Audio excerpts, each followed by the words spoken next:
une fois que la communion a été reçue par les fidèles chrétiens, il n'y a plus grand-chose en fait. La messe va très rapidement s'achever. Même, c'était assez abrupt dans l'ancien rituel, hein. Il y avait la proclamation ite missa est, ça voulait dire c'est bon, la séance est levée. Et voilà, et on se dispersait.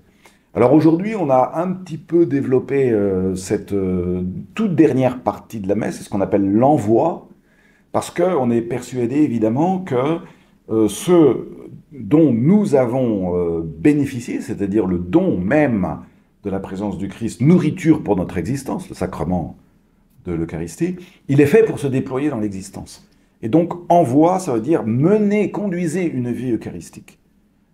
Conduisez une vie eucharistique, ça veut d'abord dire ça. Hein, ça ne veut pas d'abord dire partez en mission. Oui, bien sûr, on part en mission. Mais notre première mission, c'est de transformer notre vie quotidienne par la présence du Christ. Que notre vie soit embellie et que par là, le monde soit embelli. Alors, comment ça se passe, les rites après la communion? Bon, c'est très simple. Hein, vous avez d'abord les serrants de messe libèrent l'autel. Et puis, il y a une oraison, une prière que le prêtre dit, qui est toujours en rapport, action de grâce par rapport au sacrement de l'Eucharistie, puis la bénédiction finale, et enfin, l'envoi.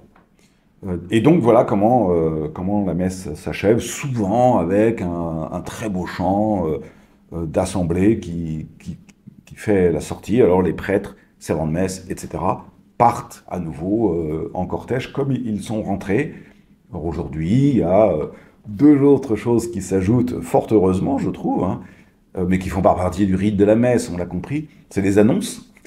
Il n'y a pas de messe dominicale sans annonce. Mais ça, c'est un peu normal, c'est la vie de la paroisse.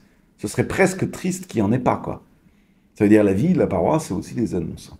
Et puis, il y a très souvent aussi cette post-liturgie du parvis. Alors, quand on a de la chance, ici à Boulogne, on a de la chance, il y a des parvis dans nos églises. Et donc on peut, et ça fait partie, je crois, du rassemblement dominical. Ça fait partie même du sacrement du frère.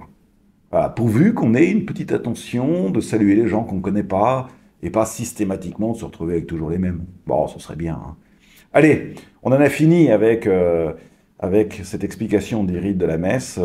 Les années prochaines, bah, si vous avez des idées, n'hésitez pas. À bientôt.